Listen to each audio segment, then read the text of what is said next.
Hello, and welcome to Paranormal World Investigators Research Division, shortened PWIRD. I'm a practicing white witch and shaman, and I have been investigating for over 20 years. This channel is made to talk about all things paranormal, supernatural, of the occult, demonic information, UFOs, and much more of the strange and the unknown. Please remember to subscribe, like, share, and hit the bell to see more of this channel. And we will see you very soon. Thank you.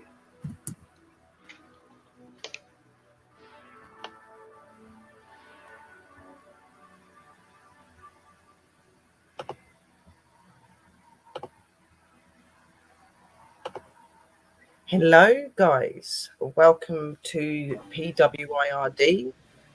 Today's show is hosted by myself and lovely Christine. We are going to be talking to you and educating you on the souls of heaven and hell. We are going to be starting off with doing hell. It will be me that goes first, then Christine. Then we will take a 5-minute break and we will go on to talking about heaven. And again, that will be myself, then Christine will follow after. Then we'll do a little brief information on new shows and stuff coming up, see what you guys want to say, any questions, anything like that. And we'll go from there, guys. So we hope that you do enjoy the show. Please share out. I'm just going to quickly continue to do these couple of links. Then we will go on to me doing the first part. So we're going to be starting, as I said, with hell. So we're going to be talking to you about the souls and the reputation of what hell is. So we're going to be doing that and going into who works in both places and all of that sort of interesting stuff. So hopefully you're going to enjoy that, guys. Right, so I've done the links. So from now on, it'll be Christine putting the links in the room. But I'm going to go over to talking to you. So it'll be me. I am keeping Christine up on the screen because we find it's easier if we can be there with each other. So first, I'm going to talk to you about the 9 spheres of hell.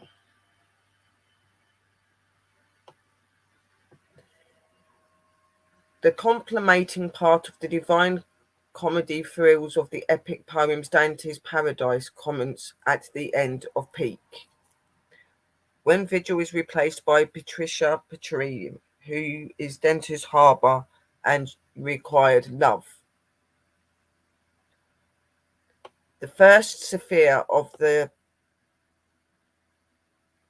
What is this one? This is heaven, sorry. I'm reading heaven. Excuse me a minute, guys. Here we go. Wrong one. I thought, hang on a minute, why has it got stuff about that in it? Right. So, the 9 circles of hell. The first circle is limbo. The second circle is lust. The third circle is gluttony. The fourth circle is greed. The fifth circle is anger. The sixth circle is heresy. The seventh circle is violence. And the 8th circle is fraud. And then you have hell itself as the 9th.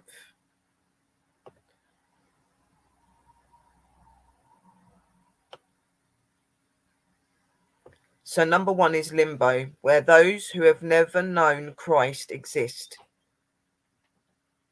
Encounters Ovid, Homer, Socrates, Aristotle, Julius, Caesar, and more here.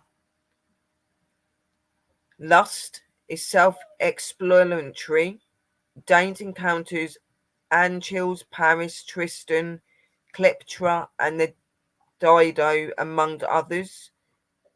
Gluttony, where those who overindulge exist. Danger encounters originary people here, not characters from epic poems of gods and mythology. The author Bacco took one of these creators and incorporated him into his 14th century collection of tales called the Decemerion.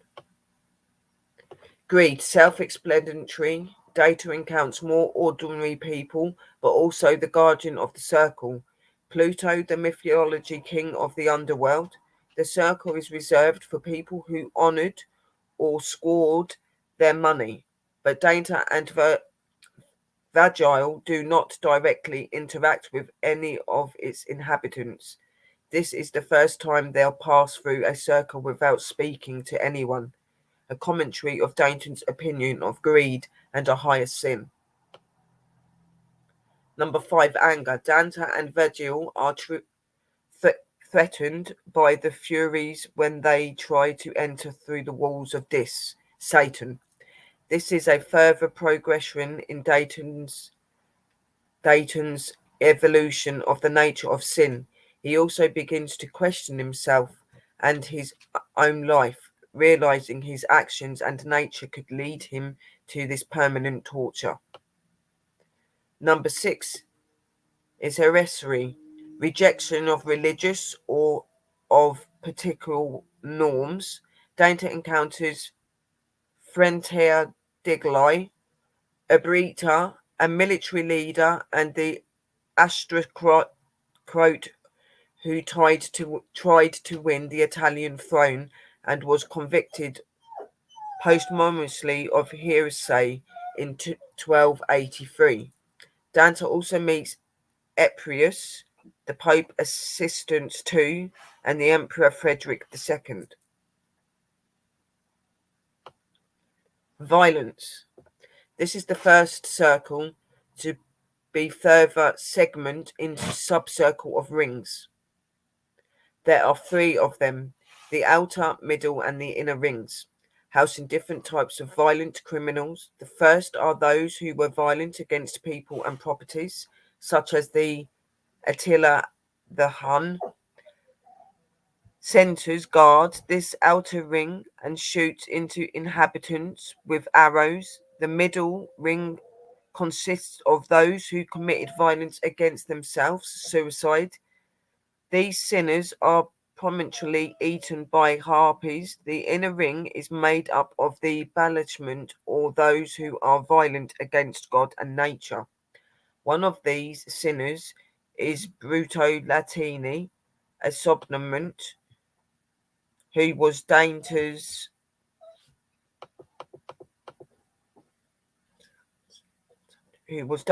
own mentor. Dante speaks kindly of him. The unusers are also here as that's where you stop, as are those who blemished not just against God but also gods such as Capinius, who blemished against Zeus. The fraud circle is the distinguished from its producers by being made up of those who consciously and willingly committed fraud within 8 circles, in another called the Mellabond, evil pockets, which house 10 serpent bylaws, ditches, in the exist types of those who commit fraud. Pandoras, seducers, flatterers, simians, those who sell elastical performance, sources, astrologers, false prophets, barators, corrupt politicians, hypocrites, thieves, and false counselors and advisors and scientists, Semitics. Those who separate religion to form new ones, and the ultimist and contrafist perjuria impersonates, etc. Biological in the guarded is guarded by the demons and the inhabitants sufferers. Different punishments such as Cenomics, who stand heads first and stand bows and endure flames upon their feet. Number 9 is treachery, the deepest circle of hell, where Satan resides, as with the last two circles. This one is further divided into 4 rounds. The first is the Cania, named after the biblical Cain, who murdered his brother. The round is for traitors to family. The second is Antenario, from Anterna or Troy, who destroyed the Greeks. It's reversed for political nation traitors. The third is Ptolemaula, for Ptolemy, sons of Abubus, who is known for inviting Simon Macambus and his sons to dinner and then murdering them. The third round of hosts, with who betray their guests, they are punished more harshly because of the beliefs that having guests means entering into the voluntary relationship, and betrayal and relationships widely entered in more disciple and betraying a relationship born into the round 4 of Juduca and Judas Iscariot, who betrayed Christ. This round is reversed for traitors to their lords, benefactors, masters, as in the previous circle, the submissitions. Each have their own demons and punishments. The centre of Cell, after making their way through all 9 circles of hell, Danton and Virgil reached the centre of hell. Here they met Satan, who is described as a 3-headed beast. Each mouth is busy eating a specific person. The left mouth is eating Brutus, the right is eating Cassius, and the centre mouth is eating Judas. Brutus and Cassius betrayed and cursed the murder of Julie Cassia, who Judas did the same to Christ. These are the ultimate sinners in Danton's opinions, and they consistently committed acts of treachery against their lords who were appointed by God. The Infernal Names: Abaddon, Hebrew, the destroyer; Adramelech, Sumerian, devil; Hapuch, Mayan, devil; Aramun, Mazdin, devil; Ammon, Egyptian, rammed head god of life and reproduction; Apollyon, Greek, synonym for Satan, the arch fiend;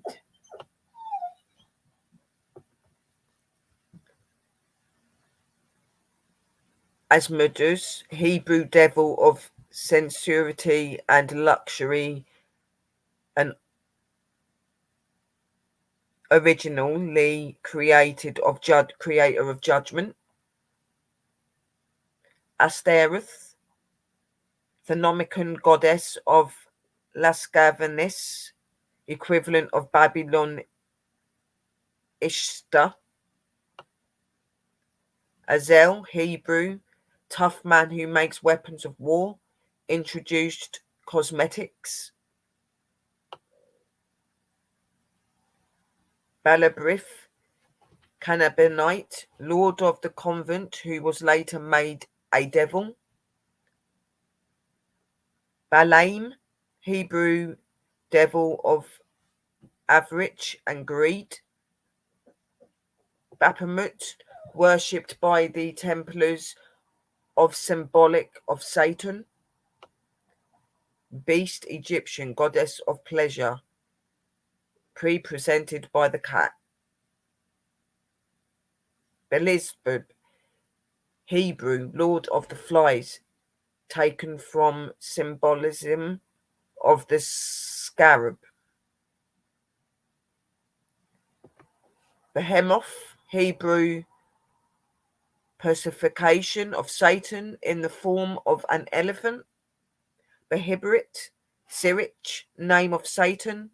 Belai, Celtic god of hell. Chemosh, national god of Moabites, later a devil. Chimeraes, rides a black horse and rules Africa. Coyote, American Indian devil. Dagon, Philistine. Avenging devil of the sea. Dambella, voodoo, serpent god. Dimemegon, Greek, name of the devil. It is said should not be known to mortal. Babylus, Greek, following downwards. Dracula, Romanian, name of the devil.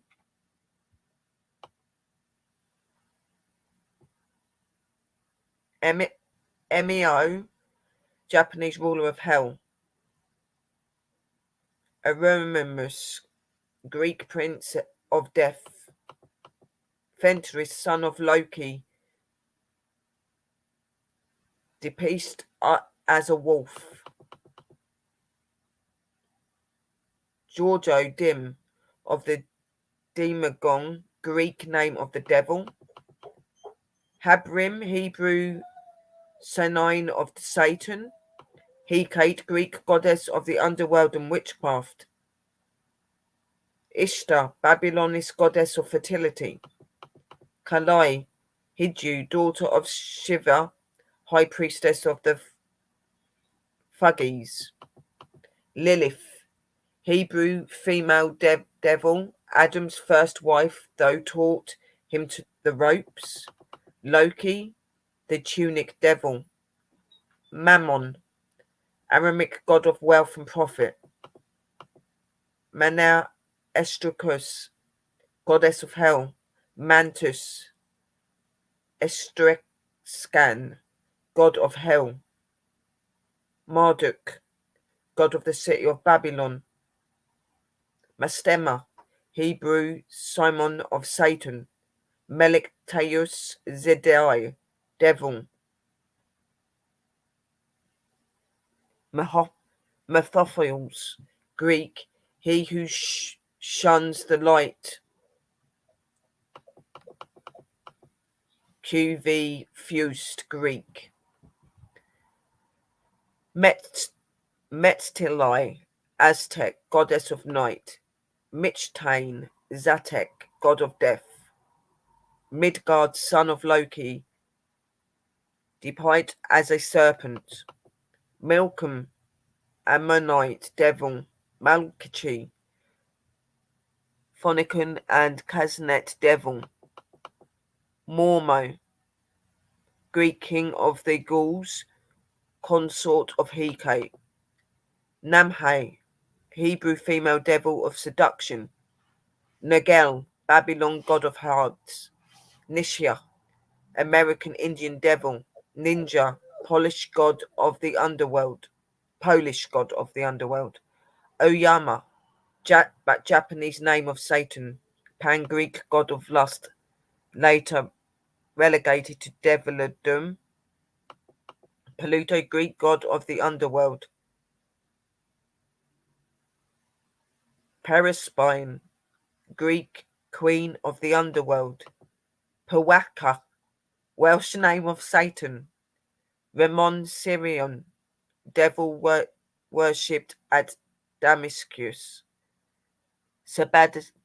Sabazos, Ferrigan origin identified with Dionysos snake worship. Samiel, Hebrew venom of God. Samyun, Central Asian devil. Sedit, American Indian devil. Sekhmet, Egyptian goddess of vengeance. Set, Egyptian devil. Shantan, Rabbinic name of Satan. Shiva, the destroyer. Sapai Incha, god of the underworld. Tan Mo, Chinese concept of the devil. Covetousness, desire. Titshot, Russian name of Satan, black god. Tezcatlipoca, Zentic, god of hell. Zamzus, Sumerian, god who later was relegated to Devalim. Thoth, Egyptian god of magic. Thendridia, Scandinavian female devil.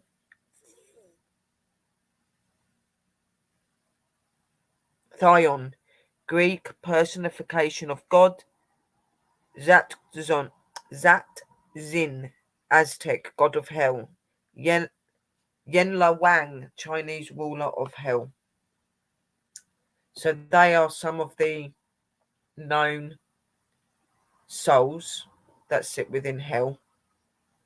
Some are demons, some are devils, some are princes, dukes.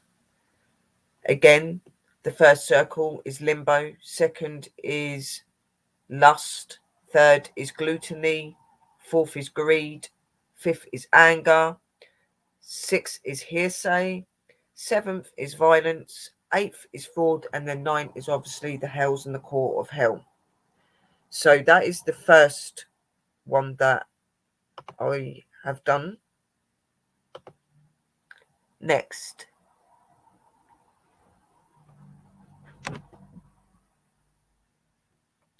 the next one is demon names and meanings.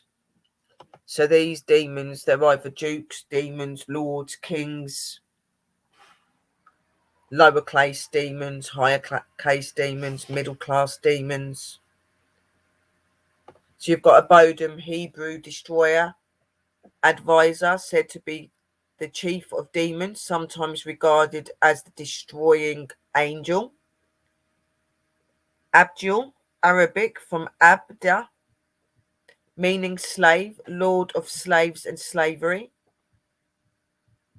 Abatu, an earthbound form of destructive and negative energy in the order of the 9 angels associated with the rites of sacrifice.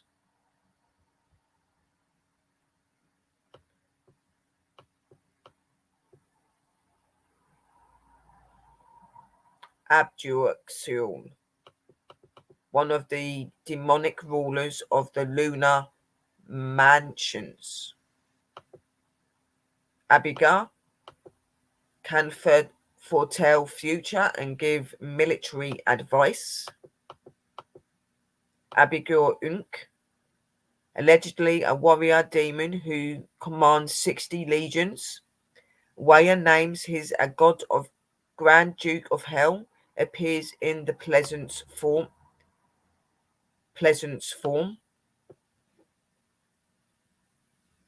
Atria Unk of the 4th hour of the Aterium, the genius spirit.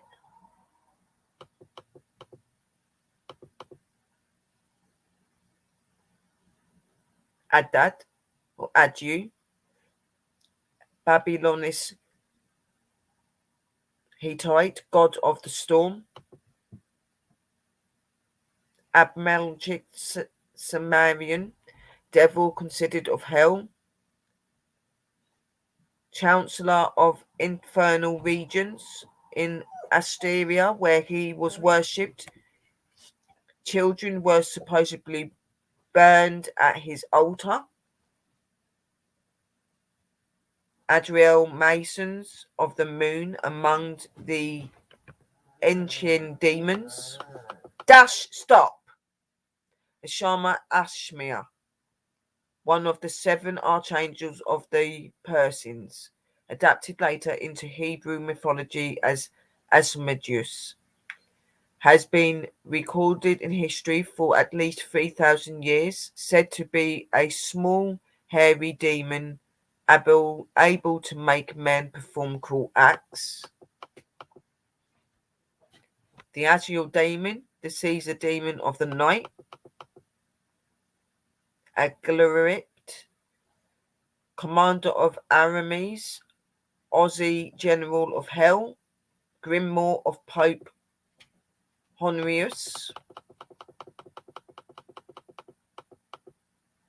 Agrius of Agrius, Unk, devil. Hearsay states Agri is the demon of courage.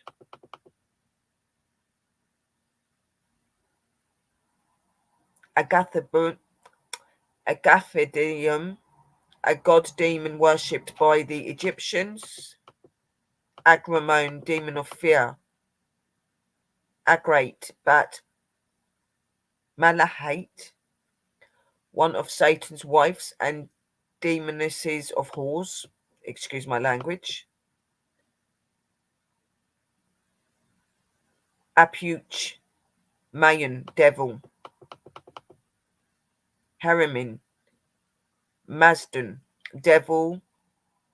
Aremenis was the name given to the fallen angels by the Persians. Alistair Unk, Virius, cruel demon called the executioner. Eldenich, a demon who causes natural diseases, i.e. foods, hurricanes, tornadoes, and earthquakes. Elchin, one of the 72 spirits of Solomon. Elcha, Grand Duke of Hell, one of the Solomon's 72 spirits. Alu demon, Semistic, night demon. Amanimun, one of the 72 spirits of Solomon. Amayum, evil spirit, king of self. Amdukus, Hebrew, the destroyer. Adipicus, Grand Duke of Hades, according to Variation, a demon of music. Ammon, Egyptian, the sun god, much like Lucifer, except controls reproduction and life. Sees the Ammonian and Ammun and Amayum and the Ayamun. Amy, one of the 72 spirits of Solomon, said to be the supreme president of hell. He will trade knowledge for the human soul. Anamlich, or Assyrian, bearer of bad news, an obscure demon. His name means good king. Some sources claim Adremelich is the moon goddess, while Adremelich is the sun god. Adrus, Unk, god of quarrels, grand mosques of hell. Dash, get down and lay down. Atrolipus, one of the 72 spirits of Solomon. Admiripus, one Solomon. Anini, one of the 72 spirits of Solomon. Ambug, demon of mines. Ansatif, possessed sister Barbara of St. Michael in 1643 during the possession of the nuns of Louvres. Apollyon, another name of Satan. Aradet Lai, a female spirit demon who's weds human beings and wreaks havoc in the dwellings of men. Orich, demon of vengeance, he delivers vengeance only when called on. Apricat, the demon who possessed Louise de Pentreville during the possession of the nuns of Loudun. Astrath, and Phoenicon, god of lust, seduction, same as Ishtar, turned male in Christian mythology, Lord Treasurer of Hell, Prince of Answers, Accusers and Questioners, Demon of Vanity and Sloth, one of the 72 spirits of Solomon. Ashmodus or Ashmodai, god of lust, a demon most commonly involved in possessions cases, particularly noted in the possession of the Leverer's nun, evolved from the Perish Ashmia, see Ashma.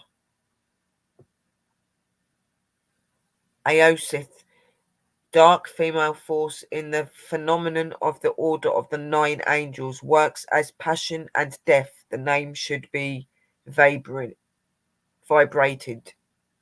I'm going to do one more, then I'm not going to say any more because I don't want to be doing too many and then my sister over there ain't got any. Asmodeus, herb, devil of sensuality and luxury, originally created of judgment. He was overseer of all gambling houses in the court of hell and the general spreader of dissipation. In addition, Ashmedius was the demon of lust responsible for stirring up material trouble.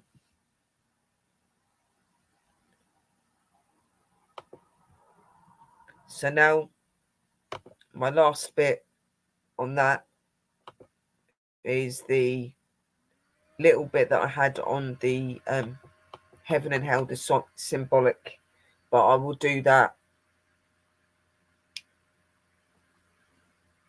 I'll do that quickly. How much is there of that?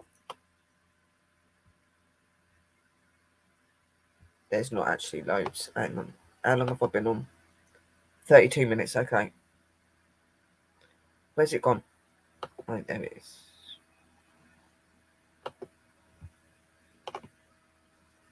Heaven and hell. As some symbolic expressions found in various religious traditions, heaven and hell suggests polar compartments of a religious vision, a state of bliss and or an abode of deity or secret reality on the one hand, and a state of spiritual impoverishment and of the abode of evil or demonic spirit on the other. As a spectacle referent, heaven is generally considered to be above, informed by the human expression of the sky as the expansive space of dome encompassing the earth and also including the sun, the moon, and the stars. Just as heaven is above the earth, so then is deity higher than the human or earthly plane for those traditions in which heaven is viewed as the abode of deity on the contrary. Hell is generally regarded as the realm below, a meaning reflected in the derivation of the English hell from the Old English Helene, with a root meaning of hide. Cover of Consell, thirst. Heaven is often symbolized by light or brightness as a realm of bliss, where hell is characterized as a dark or shadowy, a realm of anguish and suffering. Judaism believes the worldview of ancient Hebrews as reflected in the Hebrew scriptures, disguised between the worlds above the heavens, Shamahayan, as the dwelling place of Yahiv, and the earth, the two compressing the universe of God's creation. The creation narrates of genius of 1 to 3 portrays the heavens and the earth are the whole of God's creation. Under the earth was Sheol. The ambiguous term Sheol was used as times to refer to the grave of tomb itself, and to in other times to execute the obscure land of shadows, the realm of the dead. existence there was understood in largely negative terms, since the Shahal, the spirit of breath of life, Urab, through which human beings were endowed by God with life, through to have departed prior to the Babylonist exile of 1597, 597. Bichi, the dead, were not thought of as having an existence in which individual identity was preserved beyond life or earth, but rather were conceived as a faceless collective existing in the joyless realm. With the rise of Judaism in the period following the 5th century BC, the Jewish understanding of heaven as an ideal relationship of the righteousness of God was informed by clerical influences and by continuing efforts to unfold the meaning and the import of the convent relationship between the community of God. For example, life after death has been clearly and definitively envisaged by the Zoroastrians of Persia and involved as judgment of individuals at death. The righteous were designed to enjoy forever the presence of God in a realm of unending light, while the undignities were commanded to the torturous hell. The Greeks, both in religions such as the Orphic cults and in the thought of major philosophers such as Plato and Aristotle, stressed the immortal of the souls. By the 2nd century BC, both the restructures of dead and an event of final judgment were affirmed in source circles of Jewish through heaven came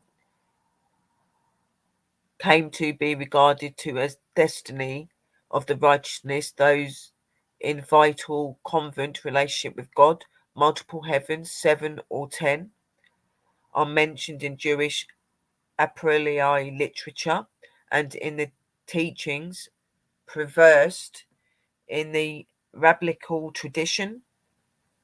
Paradise, a state of spiritual fulfillment in which the conventual righteousness enjoy ideal relationships with God, is virtually referred to as the third of seven or the seventh to the 10th heaven. Messianic expectations, which develop in the centuries immediately before the following the drawing of common era, were often associated with affirmation of the restructures of the dead and the final judgment with the righteousness designed for a heavenly paradise. In association with these developed as a place of punishment, Gehenna was thought to await the unrighteousness after death, though the period of punishment was limited in accordance with the agreed of seriousness of those transgressions.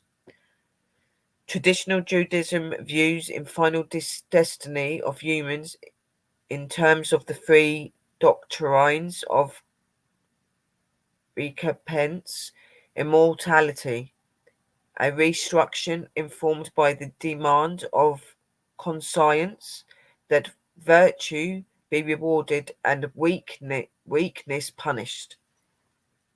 The tradition holds that even if one does not encounter equal during the earthly life, it will nonetheless be met with afterwards. The interpretation of the actual form of immortality, however, is permitted wide latitude in the traditions, with the deathliness embraced and the preserving individual identity and awareness within the attending literal images of paradise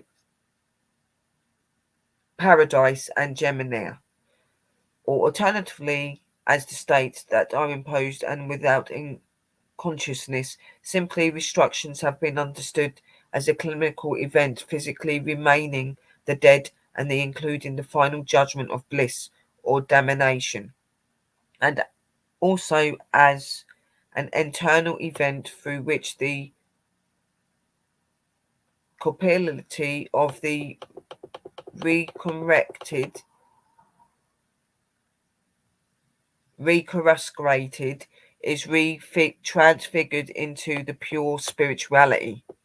In Christianity, the cardinal import of heaven and hell are concepts of the Christian religion, visions in clear evidence in the New Testament, portrayed of the complications of God's redemptive activity consumed in the manifestation of a new heaven and a new earth.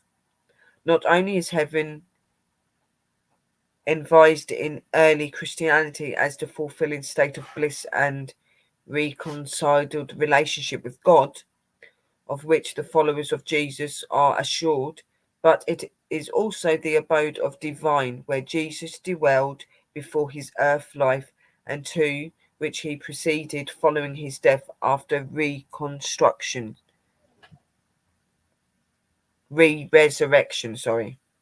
Essential essential to the Christian confidence in heavenly life after death, in which the total uniqueness of human personality is preserved in the concurrent affirmation that God will make possible the resurrection of dead. This belief is to be distinguished from the Greek nations, especially the Plato and astrology of the immortal of souls understood as rationality, the reality of hell as the arena presided over the Satan as his angels, as they destiny of the cursed, was assumed by early Christianity as the frequently appears in the New Testament. The teachings have been taken literally by the many Christian thinkers through the centuries, though alternative views have occasionally been expressed.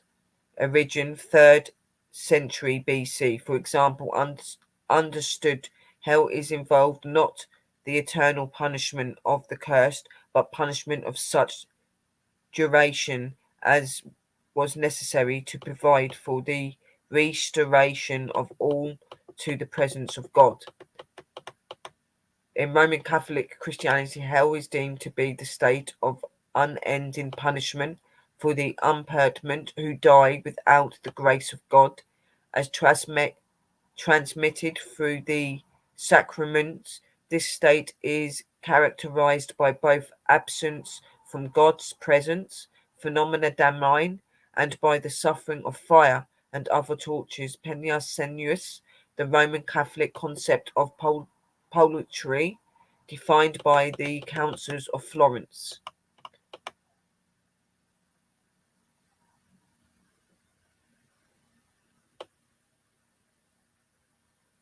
Hang on a minute, guys.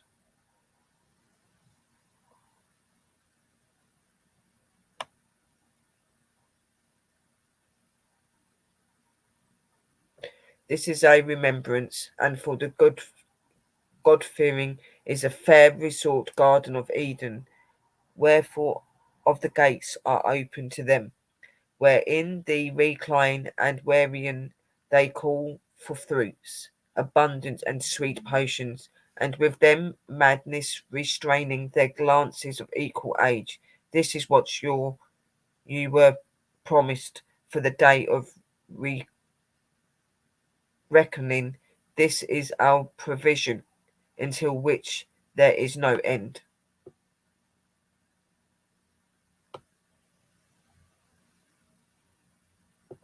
And that is that. So that was my concept on hell, some of the souls of hell and what they were and what they come into. Then a little bit of an insight onto the 9 realms of hell as well, which I covered with you. And then obviously speaking to you on concept of what some of the faiths believe heaven and hell is.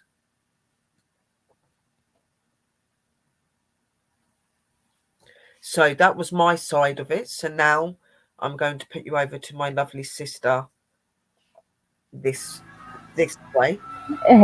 Other way. No, It's that opposite. way. That way. That way. I'm going to Hey, go on mute. hey, everybody! It's been a while since I've been on here, but it feels good. So of course, everybody knows where there's light, there must be darkness. Um, some say that in order for there to be good, there must be also evil. In the realm of the spiritual and paranormal, agents of darkness and evil are referred to as demons.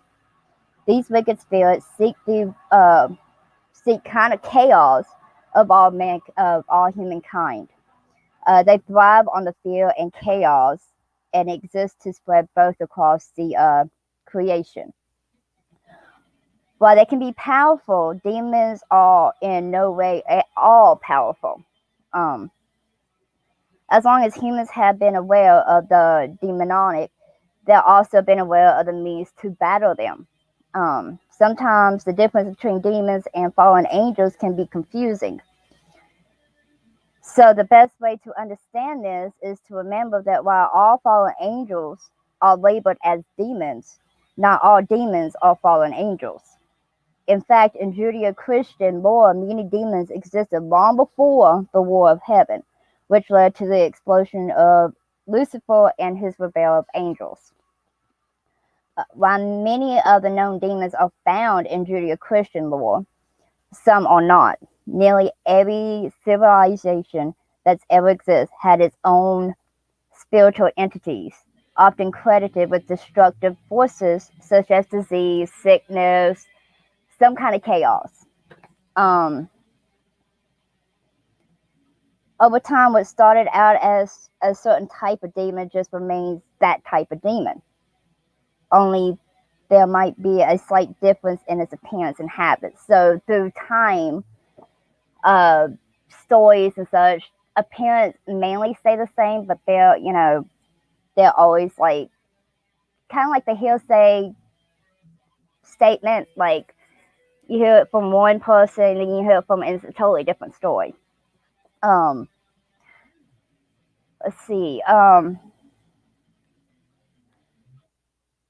let's see. Well, over time, what started out as a certain type of demon just remains that type of demon, like the he say, she say stuff.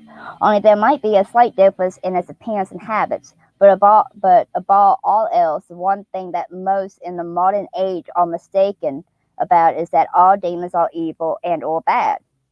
Most people, because of the influence of religions such as Christianity, Jewish, and Muslim faith, have gone into the thinking that all demons are evil and their opposites, the angels, are good. This is false if you study the basic of most theology of the big three religions, Christianity, Jewish, and Muslim. You begin to understand that angels, much like their demon counterparts, can be just as evil. They are, after all, archangels, which have acted on their own and were eventually outcast from heaven. So yes, the rule applies to demons as well, as history has been littered with archdemons, who in his or her own way has upset the powers in charge of hell and was also outcast from there as well. It is not the fault of those in the mainstream faiths. They were so strong in the belief that their single identity belief system, they in turn had to find room for all the leftovers from the poor identity system. And as for the afterbirth of the single identity belief system, also known Christianity, it too has found its flaws in the belief system.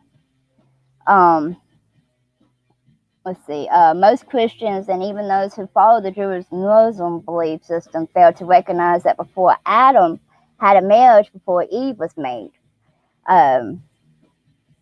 The reason why the story is not really in there is like the King James version, like 30% of the book has been edited, passed down. So all the stories are not really in the New King James version. It's been edited and what's not allowed and what is allowed in the book. So this brings us back to the original topic. Adam, he had a wife before Eve. Lucia was made at the very same time as Adam, and because she was not made after but during the creation of Adam, she felt as if she was an equal. And when Adam told her to do something, she ignored it and eventually left Adam, whereupon God took pity and formed Eve, who follows Adam's wishes. Lucifer was made into a demon and later served Satan, also known Lucifer, when he was cast out of heaven later on. Um, let's see. I'm reading all of this from books. The earliest form of demons was the spirits that caused fear into most of the early tribal humans. They would hunt in packs, much like animals, and then see creatures in the forest or desert and run in fear of them. Later, as the man began to develop the gods and their enemies, mankind would alter what we knew. And in some cases, the most extreme cases, we have had humans possessed by a demon.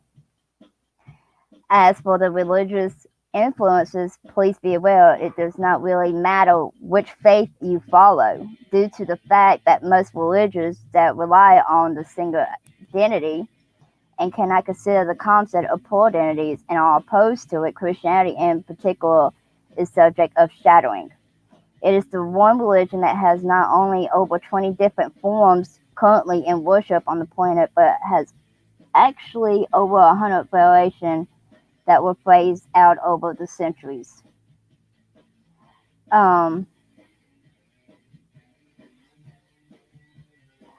following guide is presented and it is broken down further beyond. There's many different books, different names of demons. Different religions call different demons the same. It could be a same demon but a different name, basically. I have done a little research. I have some books here, like I said. I got them bookmarked.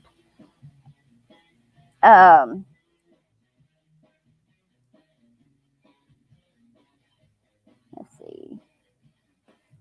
What do I want to read first?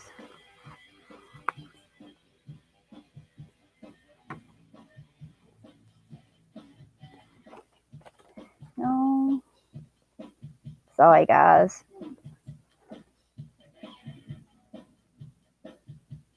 Nine chores of heaven and hell. Here's a little section I found up. Might add to what Sherry was talking about earlier. Here's some more information about it. By the Middle Ages, it was widely accepted that the heavenly hosts were composed of the 9 distinct orders of angels. This heritage was divided up into 3 tiers or spheres, and they were ranked in order from those closest to the throne of God to those closest to the physical realm. The most influenced church scholar on this topic, who created his book in the 4th or 5th century of the Common Era. St. Thomas, who wrote on the angelic heritages in his book, St. Gregory the Great additional promoted the concept of the 9 cores of his works. 4 the orders of angels are drawn from Old Testament sources. These are the angels, archangels, etc. The remaining orders came from Paul's letter and his letter to the Colossians. So there's a top sphere, middle sphere, and lower sphere. The top sphere is thrones. The middle sphere is powers, benches, domains. Lower sphere is angels, archangels. In the Middle Ages, in Resistance, the order of demons was sometimes also called the order of dominations. The order of powers was sometimes known as the order of peasants. Principalities and power were added as short in the angelic heritage, at least in part because of reference in Romans 8:38 that speaks of angels principality, and powers. Although the text does not clearly identify the principles and powers as orders of angels, clearly church fathers such as interpreted them as such. As many demons were formerly angels before their fall, it made sense for medieval writers to assume that the demons would at least retain some vestige of this ninefold heritage. Thus, work like the Gatton make note of which demons belong to which order before their fall. Sometimes the orders of the demons are not presented in the past tense, suggesting that the hell may simply be a dark reflection of the nine angelic orders. This would be in keeping with Quabelic's notions, which outline an angelic alchemy based upon the 10 summit of the tree of life, who we view as husks or shells. And I have a picture here with the three main circles, and then it has the 9. I don't know if y'all be able to clearly see it, but I'm going to bring it up. Let's see. There's the pictures, the picture, the drawing. And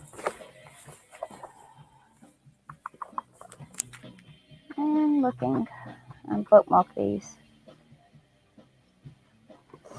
The next information I found is about the devil's work. During the Middle Ages, the devil seemed to be everywhere. If one credits the Critics, Satan himself spent a great deal of time touring the countryside and seducing helpless old women into flying off with him to have wild orgies in the woods.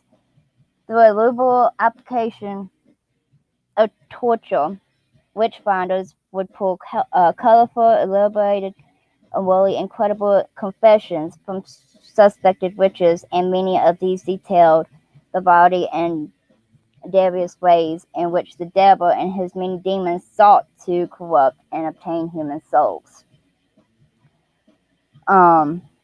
According to some folklore, however, demons weren't always a nuisance to humanity. Occasionally, the devil or one of his minions would be put to productive use.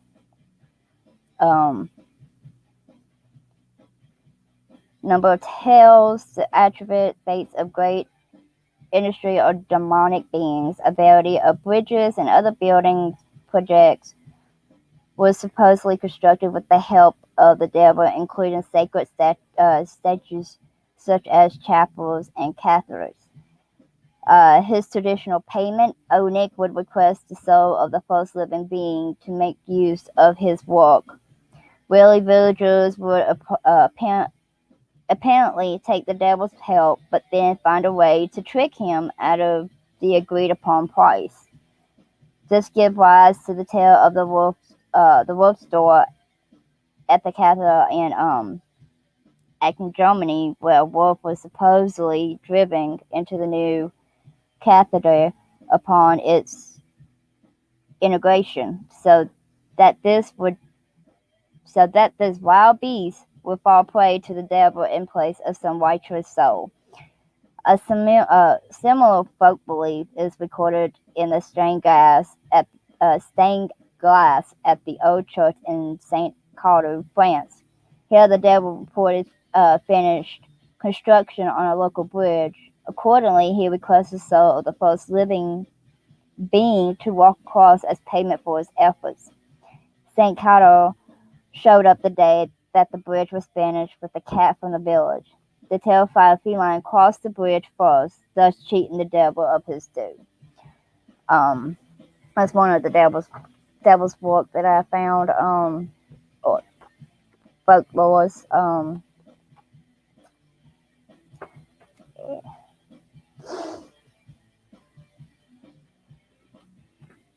But pretty much, I mean, all the religions has their own theory of hell. Um, I always say that if you put all the books together, you get the whole story. Um, but there's no possible way. Uh, Everything's been transparent, um, reworded. It's never the same thing. So if you want to understand more, you have to be open minded. You have to do research and, you know, put your own beliefs or what you believe is out there. But pretty much, it's down to it. Demons is pretty much out to do chaos to humankind, no matter which one. They do have their own wings Yeah. of their own power. Even though they are created by God, because Satan was created by God, they Yeah, are most definitely the side that don't like him and don't like anything that's associated with him. So us, the earth. So they put all of the sin and the badness into the world, trying to make us come away from God and to them. That's what they do. So but realistically, they are fallen angels. They're like our light angels in heaven. They're just in hell. Anybody that's done bad or evil, they come and get them and take them to hell, just as the angels and your loved ones would come to get you to go to yes, heaven. They come to get you for hell. So the truth about it is in this world there has to be a balance between good and bad for this world to work. So not everybody can be good and not everybody can be bad. We're all different, aren't we? So there's got to be two kingdoms. Now it's always associated that heaven's above and hell's below. Believe it or not, heaven and hell are all in one area. Okay, so when you go up through the whatever, the light or the darkness, wherever you're going to be going, and you're going to the same level. You're just on opposite sides. You're still in that same realm. You're either going up or you're going down, sort of thing. And we thought that this would be a very interesting subject to cover, because you get a lot of people talk about demons and talk about angels, but they don't really talk about the concept of where it comes from and what this place is about. You know, yeah, you'll get little talks on heaven, little talks on hell, but it's nice to go into a little bit more detail, I think, and educating you a little bit more. And as my sister said here, if you like what we've read and you find that interesting, there is no harm in researching and studying into it more. Because if you are thinking of coming in to doing investigations and investigating, you're going to need to know about both sides. Okay, and yeah. it's really good to be educated on it. It's more be like being more open minded. You had I mean, going into the field studying like demons, angels, you have to be open minded. I mean, like I said, there's You've got different to be. there's different religions out there. There's different ones, and their own got their own tale. Um, I'm not specifically stuck on a certain religion. I'm pretty much open minded. I'm not judgmental. I listen. Like if you start talking to me about it, I'll listen, but don't try to preach to me about it or anything. But we'll discuss opinions and such. But demons is basically here, like I don't know what caused them to disobey. I guess like we do, like maybe they don't see, they don't see eye to eye, so they disobey, like rebel, and that's possibly what got them cast out. And now they're just pissed off, or they can do, what they want and just cause some chaos, more or less. I mean, come to think about like how I'm talking right now, demons is more like acting like, how can I say, rebel teenagers, pretty much, They but are. it's They're they're more they're they're, powerful. they're an energy that's just constantly looking for havoc and Yeah, trouble, and they're not happy if they're not doing that. If and since this they is them just scaring you or possessing you, whatever it is that they want to do. That they are like angry teenagers, but obviously I would want to face an angry teenager more than a demon, obviously. Yeah, But like, yeah, yeah, but they are. but I mean, that's the only thing that I can actually like compare, really. I mean, it's a bad comparison. Don't get me wrong, but with if you see a teenager rebelling, I mean, that's like how a outcast angel is. They didn't see eye to eye, so they're gonna continue to rebel, and they're just gonna create chaos. Um, they probably see enjoyment of it, whatever their reason is. They might see enjoyment of it, or they just continue just keep disobeying. If they try to do something towards you, they see something good in you. They want to take that away. Basically, that's how I see it. To be honest, Drew, your question: do you think demons would ever not take your soul and just help you? Demons are never there to help you. They'll help you when you're in this living world. If you're following something of their belief, then they will help you as much as you want, and they'll look like they care. But the simple fact is that there is always a payment to them. You do not get anything for free when it comes to the dark side and to them. If you do give your soul, if you go into agreement with them. So for me, I personally don't think demons come here and specifically hunt you down. They're, sometimes, it just happens for a freak reason. I don't think that they're out to get everybody, just like spirits and, but people do have the endurances with them. I don't think they're out for everybody. I think they go for certain people and certain characters. But if you come face to face with them, I believe that they will attack you because for the simple fact that you're a human being, you're a source of God, and they don't like that. You don't have to be doing anything wrong to them in my eyes. I don't think that they're creatures or beings that don't take your soul. They're there to take your soul. That is what they're there to do. They're there to win Yeah, your soul. But they do say that there are good and bad in everything. They like say less. there are demons you can work with, just like there is spirits you can work with, and there's some that you can't. It varies. But don't ever think that you get everything for free when it comes to the demonic and the devil and that, because you don't. Yeah, every demon has their own signature, their own special signature. Their own When signature, their own symbol. Yep, they have their own. I don't know. I mean, I have a dictionary of demons, and I'm not reading out every single name out of them. But the information I have read, I mean, every demon has their own signature. They have their own abilities. Um, uh, let's see. I mean, They more or have less, their own level within hell as well. yeah, They're all in different levels as well. They're not all in the same place. it depends on their strength, um, what they're capable of doing, what kind of chaos they can do. Um, Basically, all they are is rebelling against heaven and archangels, good souls, and they're just trying to get as much as they can. So they're here to cooperate to get your soul, and to get your soul, they have to cooperate you. At the end of the day, um, I mean, they're all souls that are bad.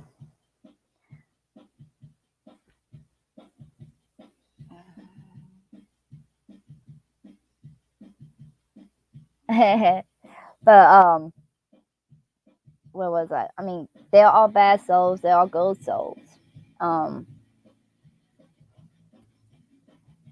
I don't know, sis. Yep.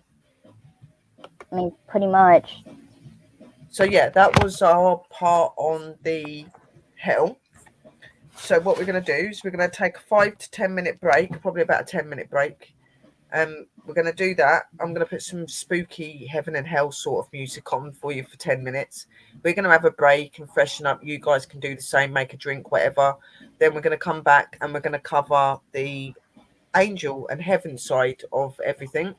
I've got a few bits that I can read out of my book as well as what I've got in research and lovely Christine's got her stuff. Again, I will be going first, then Christine. So we're going to turn off our cameras, guys. Go and freshen up, go and chill out, listen to the music, whatever you want to do. And we will be back with you in 10 minutes. And thank you for joining us so far.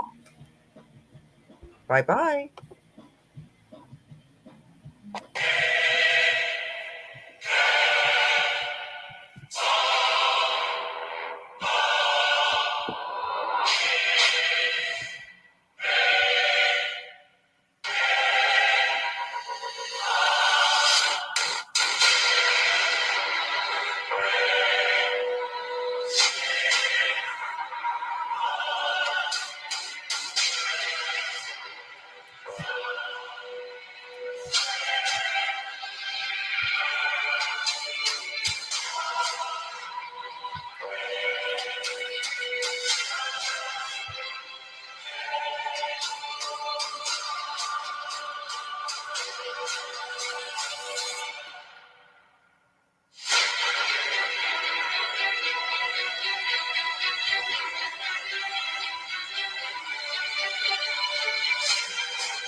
Are you okay, sis? Or shall we carry on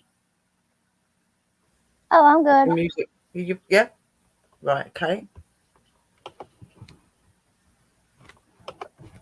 Wow. So, welcome back to part 2 of the PWIRD show. So, I'm going to be going first. Now, the second part is talking about heaven and all of the workers of that beautiful realm. So, I will go first, then it will be over to Sister next to me, which is Opposite. that Opposite. way. Yeah. There we go. So, I will do what I have got in research, and then I'll read just a couple of little pages out of my book on the different bits and what they do, and then I will go over to my sister and we'll take questions and stuff after, guys, and we'll just relay with you about upcoming stuff for our shows. So let's do this. So part 2. So I'm going to talk to you about the 9 spheres of heaven, the calculation part of the divine. So the first sphere is the moon. Inconsistent.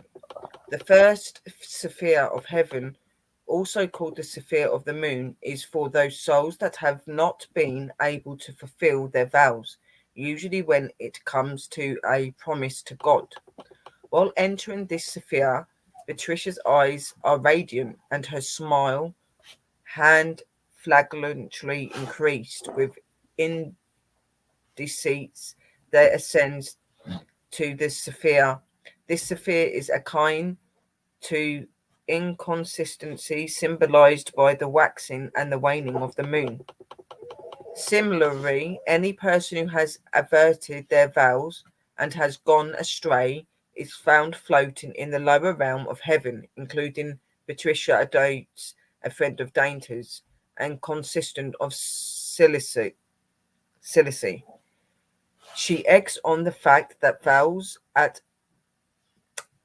a vow is a solemn promise offered to man or God to render their free will as a gift, hence it shouldn't be broken. She also reasons the dark spot of the lunar space, infuting the arguments of danger. The second sphere of heaven is Mercury, the ambitious. The second sphere of heaven, or the sphere of mercy, is for those that were right and just resolved to do as a part of their ambition. It is for those people who curved an inch of themselves, received mighty fame, and put altruism and philanthropy before themselves, just to put a philosophic fade. Facade. Just as the planet Mercury is obscured behind the sun, the real reason behind the goddess of the person is said to be hidden under the same philanthropic facade, which is why the name is aptly justified. Here, the protagonist is seen conversing the Emperor Justinian of the Byzantine era, who recounts the Roman history, Julius Caesar, Augustus, crucifixion of Jesus, and the Jerusalem, among others things. Danta and Patricia also shared the decision of the original sin and the role of Jews in the crucifix of Christ. Sphere 7 is Venus, the lovers. The name of the sphere is also named after the mother of Cupid, Venus, the goddess of love. Their Danta wonders about the unfortunate offspring of good people and the young prince of Anjou. Charles Martel tries to sustain him by reassuring that the world thrives in devilry, such as the lawyers, politicians, etc. For each of the cosmetic energies also requires an assortment the bad people along with the good ones to maintain the balance. He also explains how nature and nurture are the guiding factors of the person's attributes.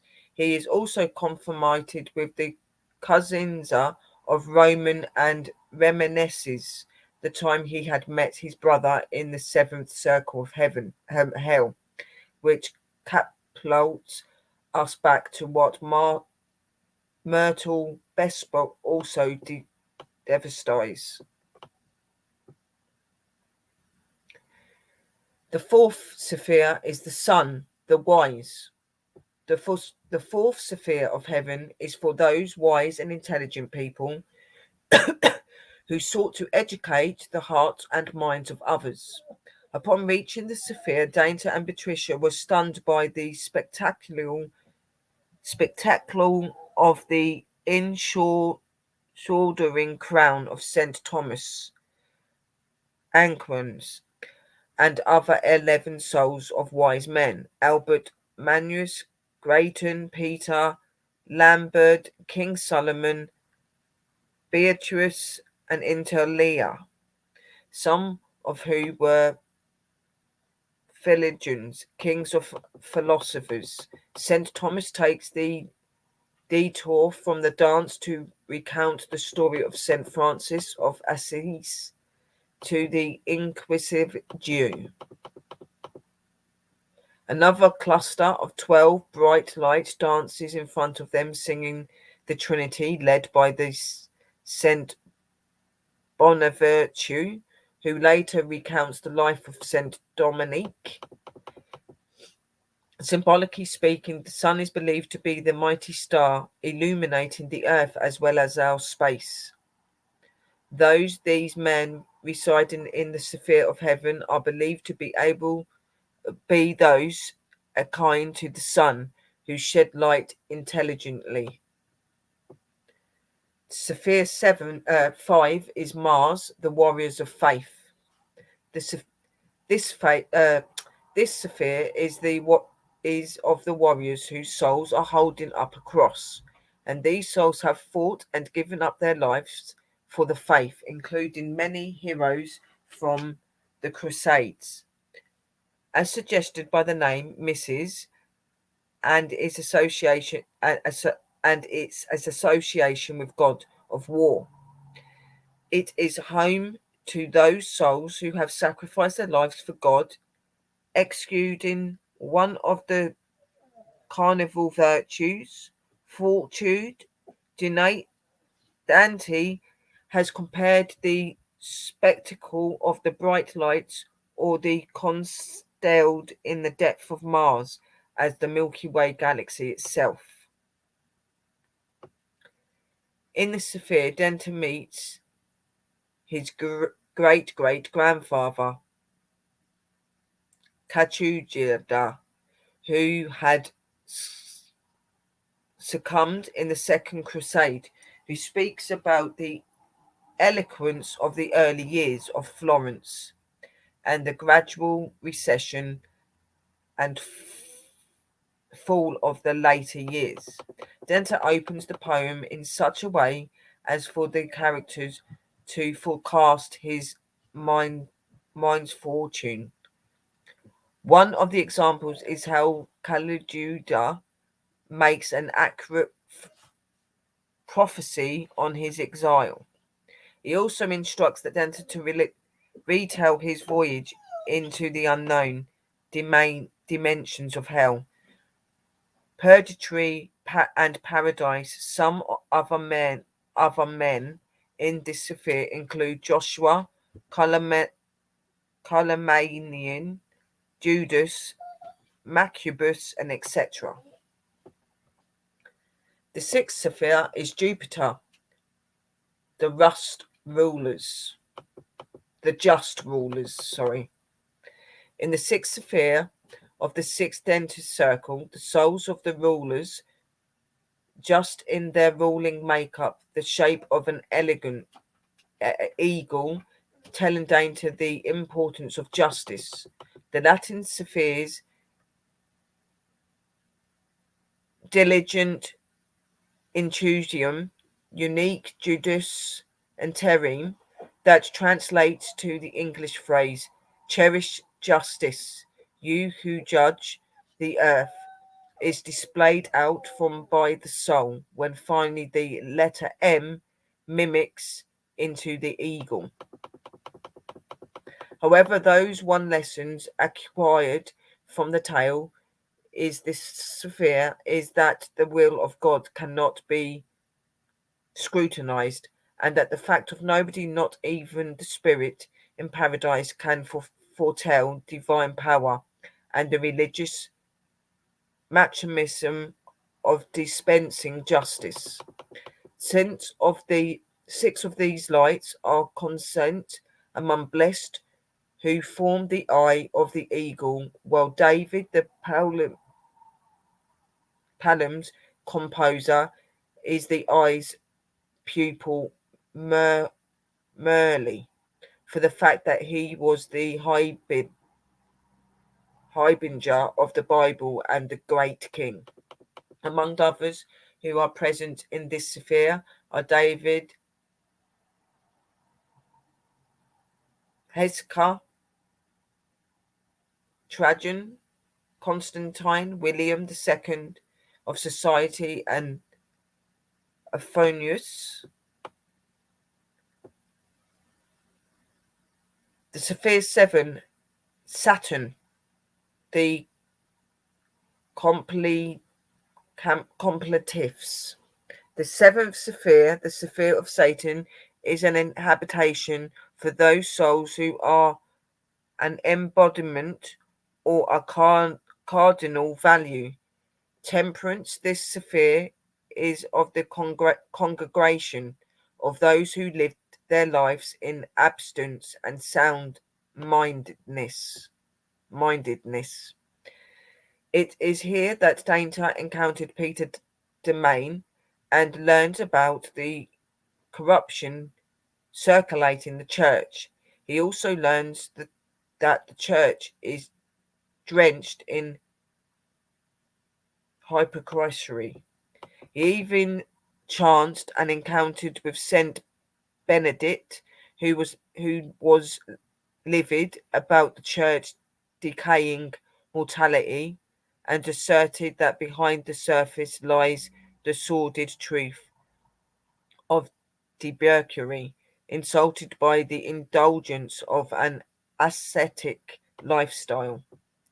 It is certain that Dainter expressed his discontented with the church through the sections of the poem. The poem then translates that Patricia into more and more loving and beautiful, which is an attempt to give an insightful account of the church's conditions. Number 8 is the fixed stars.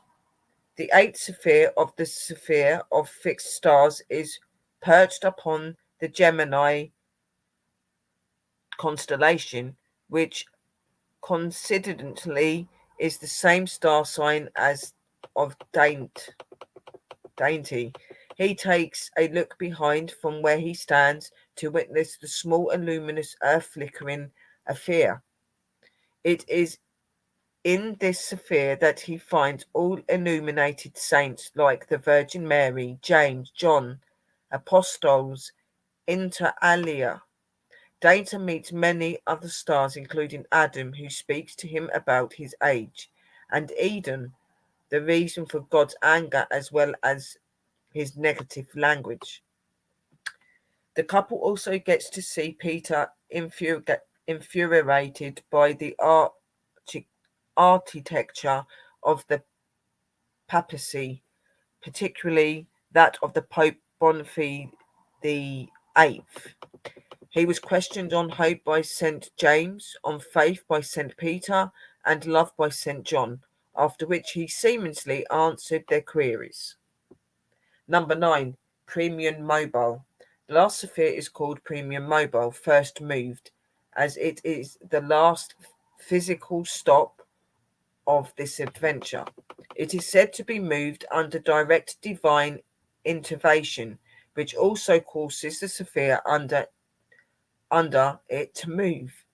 Those determining the cosmetic operation were the Earth is an immovable dot around which revolves a saga of 9 celestial bodies. We see 9 orders of angels surrounding God, all appearing as bright lights and energy. Dante retells in his epic about the exercises of the single glowing vertex, emanating immense lights surrounded by 9 angels arranged in the hierarchy relating to the closeness with God, his partner in the voyage. Patricia elaborates the divine theory of creation, or simple put, how God breathed life into everything. Beyond this sphere, beyond time and space, lies the Aprion, the mind of God.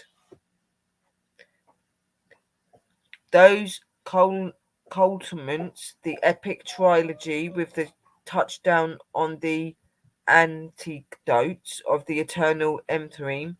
Paradisco is hence the last book, penned by Dante just before his death, which has stood the test of time and survived up till the 21st century, written in the 1300s. It is a perennial reprint favourite and an optimum of literature, for it is symbolity and allegedly of the soul's ascending to the abode of God.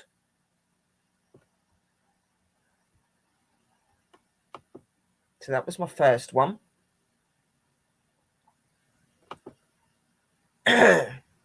Excuse me, I need to take a drink.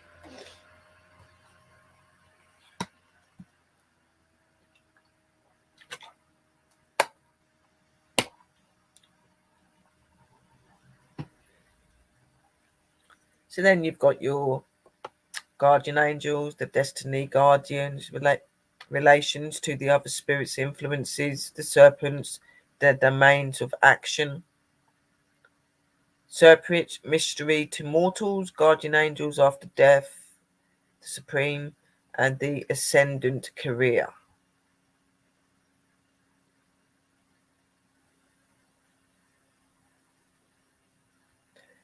So, guardian angels. The teachings about guardian angels is not a myth. Certain groups of human beings do actively have personal angels. It was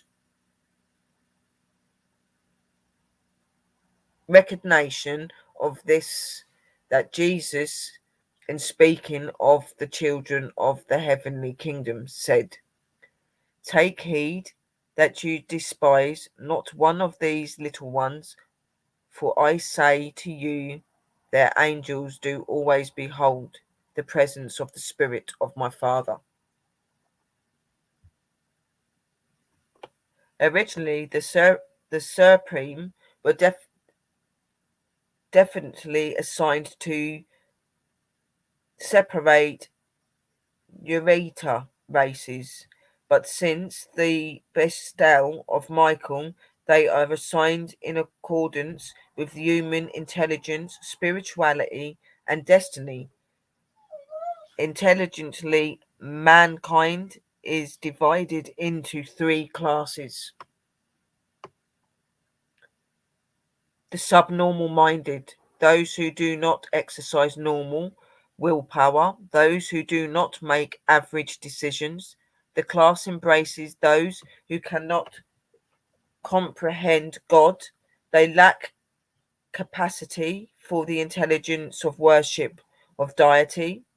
The supernormal beings of Eureka have the corpse of Supreme, one company with one battalion of cherubim assigned to minister to them and to witness that justice and mercy are extended to them in the life struggles of the sphere. Then you have the average normal, which is number 2, type of human minds from the standpoint of supreme ministry. Most men and women are grouped in 7 classes in accordance which their statuses in making the circle of human progress and spiritual development. Number 3, the supernormal minded, those of great decision and undevoted potential of spiritual achievement, men and women who enjoy more or less contact with their dwellings, adjusters, members of the virtuous, reserved couple of destiny. No matter in what circle a human happens to be, in such an individual becomes involved in any of the several reserved corps of destiny. Right then and there, personal supreme are assigned and form signed, and from that time until the early career is finished, that mortal will enjoy the continuous ministry and unsensing watch care of guardian angels. Also, when any human being makes their supreme decision, when they are in the real betrothal with the adjuster, and a personal guardian in immediately assigned to the soul. In the ministry, too, so-called normal being serpents assignments are made in accordance with the human attainment of the circle of intelligently and spirituality. You start out in your mind of mortal investment in the 7th circle and journey inward in the task of self-understanding, self-conquest, and self-mastery. And the circle by circle you advance until in natural death does not terminate your career and transfers your struggles to the Mason's world. You reach the first or the inner circle of relative contact and communication with the indwelling adjuster. Human beings in the intile or the 7th circle have one guardian angel with one company of assigning cherubims assigned to the watch care and custody of 1,000 mortals in the 6th circle. A Serthic pair with one company of cherubim is assigned to guide these ascending mortals in groups of 500. When the 5th circle is attended, human beings are grouped in companies of approximately 100, and a pair of guardian seraphims with a group of cherubim is placed in charge upon attainment of the 4th circle. Mortal beings are assembled in groups of 10 and are again charged and given to a pair of supreme assigned by the company of cherubim. When a mortal mind breaks through the interior of animal legacy and attains the 3rd circle of human in intuitionality and acquired spirituality, a person's angel in reality too will henceforth be wholly and exclusively devoted to these ascending mortals and these human souls, in addition to the ever-present increasingly efficient indwellings through adjustment to receive the undivided assistance of these personal guardians of destiny in all these efforts to finish the 3rd circle, traverse the 2nd, and attain the 1st.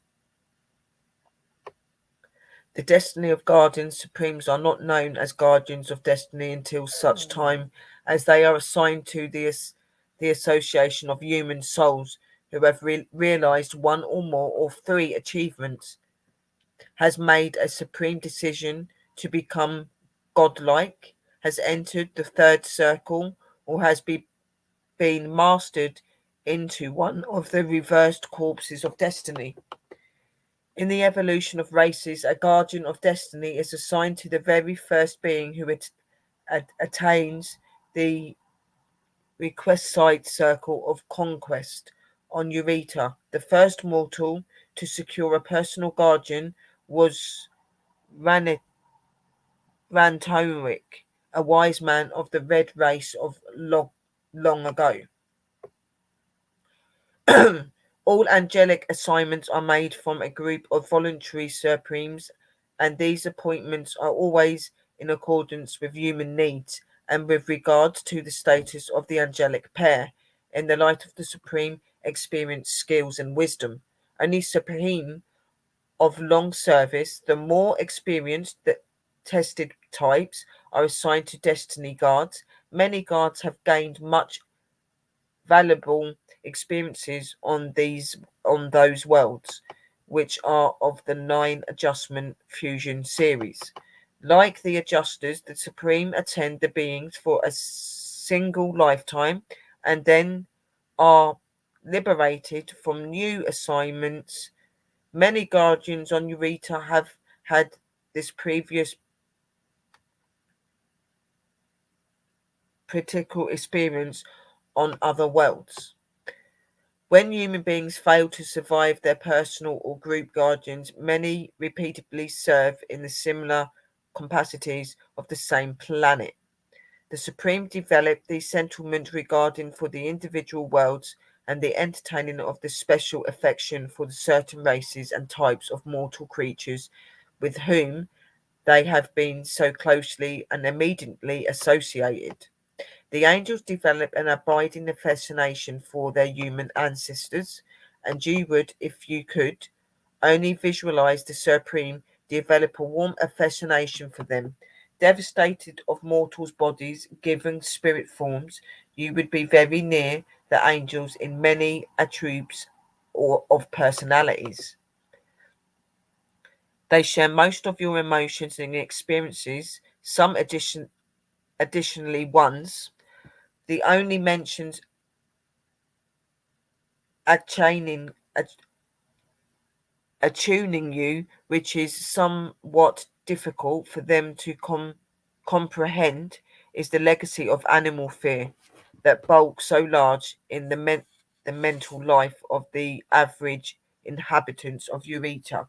The angels really find it hard to understand why you will so persistently allow your higher intelligence powers, even your re- religious faiths, to be so dominated by fear.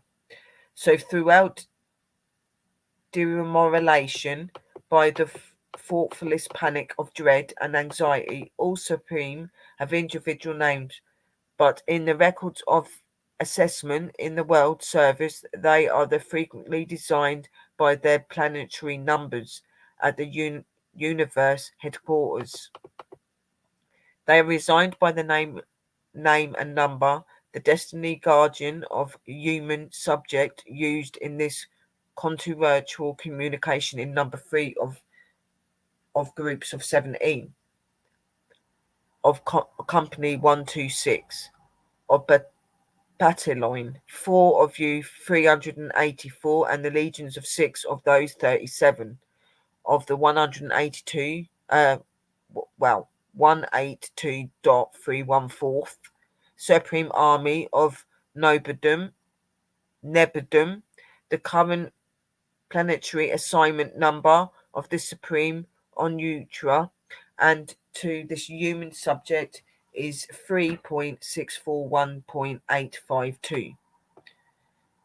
In the Ministry of Personal Guardianship, the assignment of angels are as Destiny Guardian Supreme always volunteered their service into the city of the visitations and the central mortals, was recently admitted to the Service Corps of Destiny, and since all such humans are personally attended by guardian angels, more than 100 qualified Supremes sought the assignment and the planetary director. Selected in 12 of the more experienced individuals and subsequently appointed to the Supreme, whom they have settled as best adapted to guide this human being through life's journeys. This is they select a certain pair of equal qualified supremes. One of this supreme pair will always be on duty. The supreme task may be reminding, but either of the angelic pair can discharge all ministrating responsibilities. Like cherubim, supreme usually serve in pairs, but unlike their less advanced associates, the supreme sometimes works singly. In particularly all their contacts with human beings, they can function as individuals. Both angels are required only for communication and service of the higher characters of the universe. When a when a Sephic pair accept guardian assessment they serve for the reminder of their life of that human being. The accomplishment of being one of those two angels becomes the recorder of the undertaking. These complemental supremes are the recording angels of the mortals of the evolutionary worlds. The records are kept by the pair of the cherubim and the supreme, who are always associated with the supreme guardians. But these records are always sponsored by one of the supreme. For purposes of rest and recharging with the life energy of the universe, to choose the guardian is particularly revealed by her accomplishment. And and during her absence, the associated cherubim functions as the recorder, as the case when the complemental supreme is similarly absent.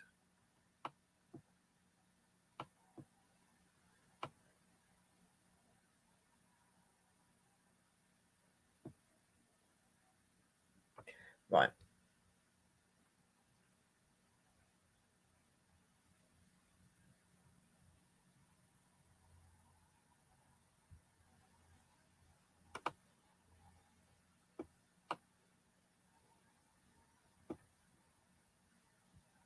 So we take that one down. So that was some information on heaven and what they do, their jobs. That was the angels. I've done the nine circles of heaven as well. The 10 holy separate and their governing angels. You have got Katia, the divine crown. That is Matrion. The angel closest to God. He is the link between the divine and the humankind. He was enhanced before his physical accession to heaven, chief of the Bayith Bakahud, holy beast. Matron was counselor to Moses.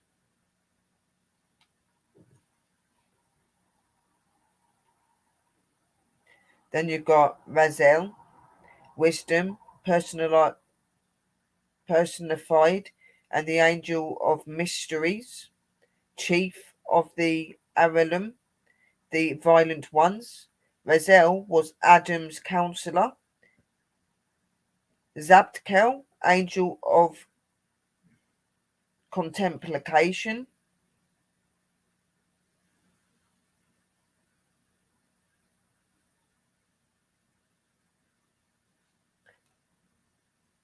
Zedkil, chief of the order of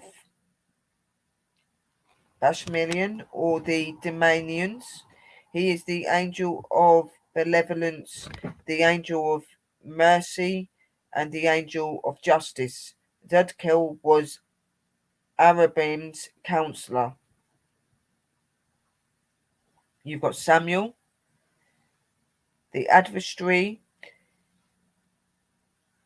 who represents the severity of God, a chief of the supreme, and the leader of 12,000 angels of destruction, also the angel of death.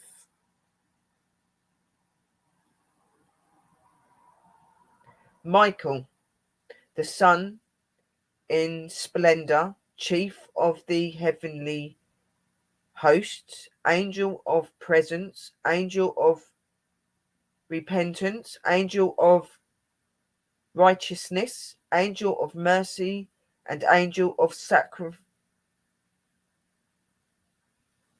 sanctification. Michael was counselor of Solomon. Hanel, he who sees God, and chief of the Cherubim, brilliant ones. Hanel transported Enkob to heaven. Raphael, the angel of healing, both of the world and humankind, angel of compassion and love, chief of bench climb, the host of angels who unceasingly sing their praises of God. Raphael was the counselor of Isaac. Gabriel, the prince of justice and the chief of the Abraham and the cherubim, wheels of chariots. He is the angel of mercy, angel of vengeance, angel of death, and angel of revelation. Gabriel was counselor to Joshua and Daniel. Sandalphon, twin brother of Matrion, and originally the prophet Elise. He is the tallest angel. His feet are on earth while his head reaches heaven. He ensures the prayers of the faithful ascend as an orb to God. Sandalph is the guardian angel of earth and is involved in ceaseless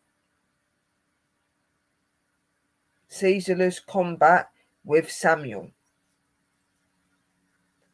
The tree of life is a very important part of heaven, and the main angels that are in charge of the tree of life. You have got Matron, she's the divine crown. You've got Zadkiel, he's the understanding. You've got Kamel, he is justice. You've got Raphael, he is magistry. You've got Sandalphon, God's presence in the world. You've got Gabriel, the foundation. Michael is beauty. Hanel is endurance. Zedkiel is mercy. And Mazel is wisdom. The 9 main jobs of angels and what they are put into groups of in heaven is the seraphim are the highest orders of angels. They are the guardians before God's throne.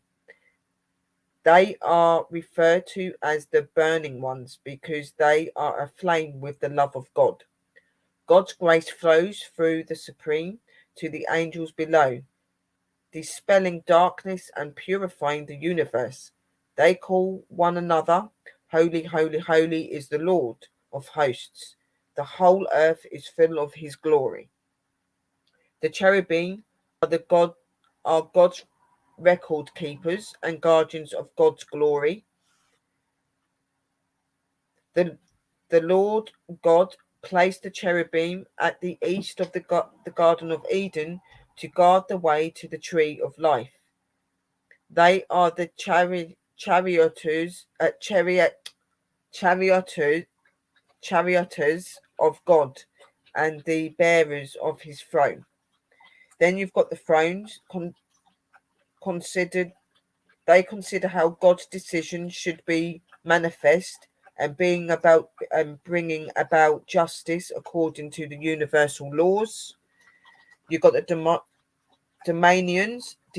They decide what needs to be done to accomplish God's needs and to relegate the duties of angels to ensure the universe keeps working as it should. Through them, the majesty of God is manifested. The virtues, they draw on God's force to work miracles on earth. They bestow grace and volta on the worthy. The powers keep order in the universe, and the demons from overthrowings of the world. Principalities keep watch over nations and attend and to inspire their leaders to make wise decisions. They are also protectors of religion. The archangels look after the affairs of humankind as they relate to God's will and to act as messengers and intermediaries between gods and the human race. They act as guardian angels to leaders of the world and movements. And angels include guardian angels who are assigned by God to every human being at the time of his or her birth. Angels of this order are assigned to assist every aspect of life in the universe. That is the main 9. So I didn't want to go into too much in my book. I thought I'd just read you 2 pages with, the basic bits because I've done all of that reading there. So for me, I have done my part of the angels. So I will now put you over to my sis so she can continue and do her part of the angels. Then we'll see what you guys have got to say after, any questions or anything, and then we'll talk about everything else. So over to you, sis. Once again, hey, I'm going back. I might be repeating myself on some of the things she said. Just bear with me. Let's see. Now that's fine, sis, because you might have a bit more detail as well. So just do it. The more info, the better. Okay. I start off with the order of the heavenly beings. The eternal realm of the spirit is superior to the temporal human earthly realm. The enemies of God were always defeated by holy angels. Not once in scripture do we read that a human heart wounded or killed an angel. But we do read where the angel of the Lord killed humans. There are 16 types of spirit beings in the coexistent spiritual realm. In that realm, there are angel of his God's presence, angel of God, angel of the Lord. They can speak from heaven to earth and can appear and speak on earth. The next one is archangels. It's just little descriptions of what they look like. They are the highest form of the cherubim, God of the centuries of heaven. There must be more than one centuries. Centuries. They have great splendor. The wisest of all of heaven's creation, the most beautiful of heaven's creation. They are covered with 9 precious stones or eyes. They are covered with gold. They walk the closest of any of heaven's creations to God in the midst of the fairy stones. The next one is the cherubim. There are at least 7 of them. Each has the face of a lion, man, eagle, or ox. They have feet. They have 4 wings, and their wings make noise when they fly. They fly around the seat of God. They stand on each side of it. They stand on each side of the mercy seat of the Ark of the Covenant. They are covered in amber like gold. They have a higher glory. They are in perfect tune with and perfectly follow the Spirit of God. They have an appearance like polished brass or torch. Lightning comes out of them. They guarded the Garden of Eden. The next one is Seraphim.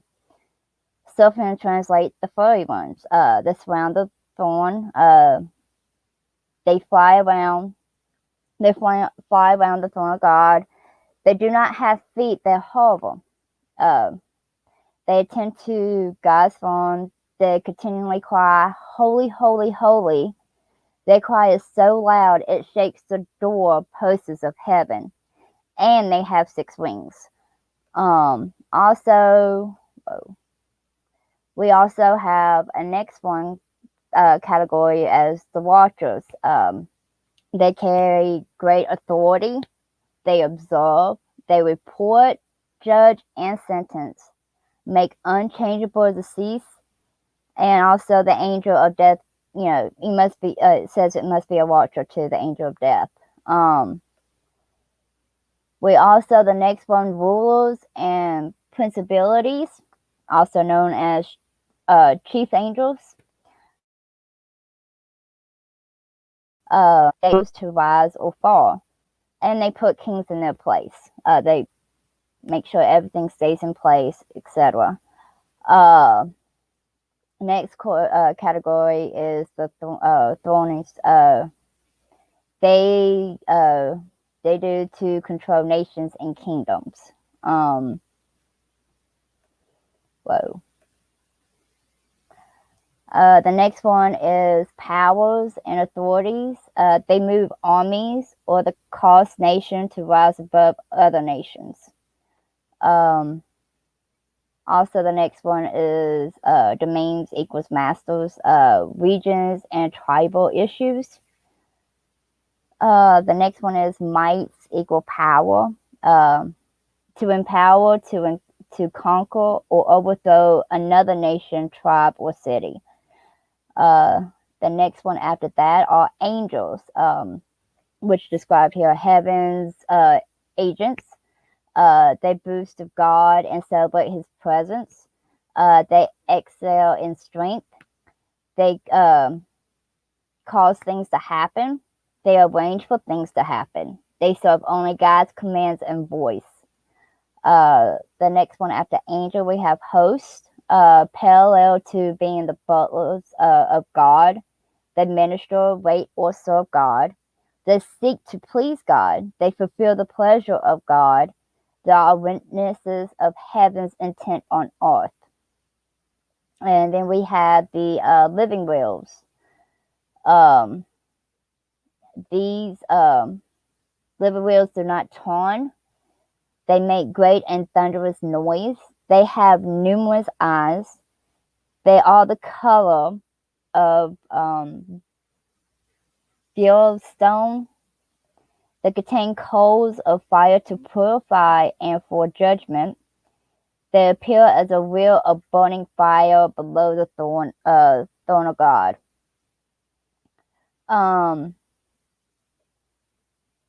The next one we have is Ishashar, which are winged women who carry the evil woman away to Babylon. These winged women come from heaven. They have feathered wings. The wings were filled with the wind. And what I said, they carry the evil women away to Babylon. And that's it for that one. Then I have heavenly spirits, which there's at least 23 kinds of them. I'll just name them off real quick. The first one is the deaf, DEAF spirit. We have the mute spirit, a spirit of infirmity, spirit of stumper, spirit of judgment, spirit of burning, spirit of justice, spirit of deep sleep, unclean spirit, false spirit, spirit of the heltry, spirit of the heaviness, preserved spirit, spirit of Egypt, lying spirit, deceiving spirit, distressing spirit, spirit of ill will, spirit of jealousy, spirit of wisdom, spirit of revelation, spirit of grace, and spirit of sanctification. Let's see. And then we always wonder with the heaven and hell, the reward and punishment. What it all comes down to, what it all started. Many Western faith systems present a view of life, death, and what happens beyond death as a structure of good and bad, reward and punishment, heaven and hell. You live a good life here on earth plane, and then as a reward, your soul goes to heaven when your body dies. There is a process of judgment by an all-powerful God with an immediate result. In some belief systems, the decision is final, while in others there are ways the spirit can earn its way to a better place in the of the hereafter, either through its own action or through the prayers and penance of those on earth plane. The soul's destination after physical death, heaven or hell, is a place described by physical attributes. Heaven is generally portrayed as a location in the sky that exists above the physical earth, far beyond the ability of sight to preserve it. In many Christian faiths, heaven is the home of God and the ultimate destination for good souls. Hell, by contrast, is generally portrayed as a deep within the earth's core, a place of fire and eternal burning. It is the domain of the devil, the ultimate evil, and the ultimate destination for bad souls. The concept of judging a life to determine the soul's destination and journey beyond physical death did not come into existence until the Middle Ages, 800 CE or so. The soul of such representations is often more to enforce codes of morality and behavior than to advise in an understanding of the soul's continuing existence. Rewards encourage one set of behaviors while punishments discourage another. Strict reward and punishment structures leave little room for learning or changing. An action receives a judgment. An action receives a judgment for which there is either a reward or punishment. A more acceptable and certainly more positive approach for many people is one that requires accountability within the context of learning, growing, and evolving. That's a little bit of the reward and punishment, and then we have the eternal existence with the gods. The premises of heaven and hell predates Christianity and other modern faith systems existing in the mythology of many ancient cultures whose faith systems embrace multiple gods, including the Greeks, Romans, Egyptians, cults, and Mayans. In these systems, heaven was the home of the gods, from whom came the light and warmth that made life on earth possible.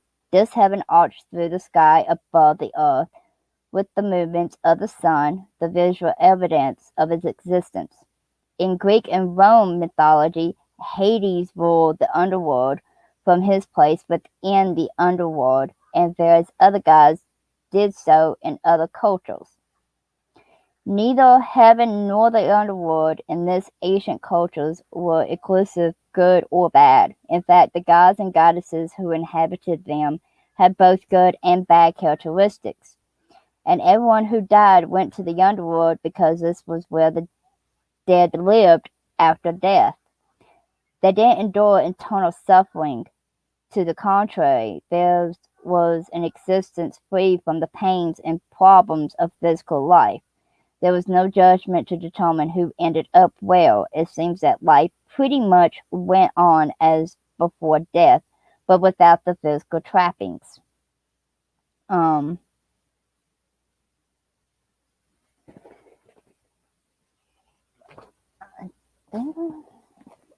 let's see.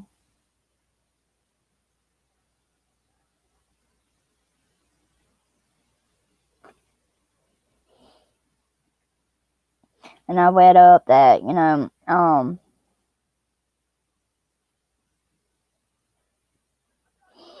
basically angels only obey God,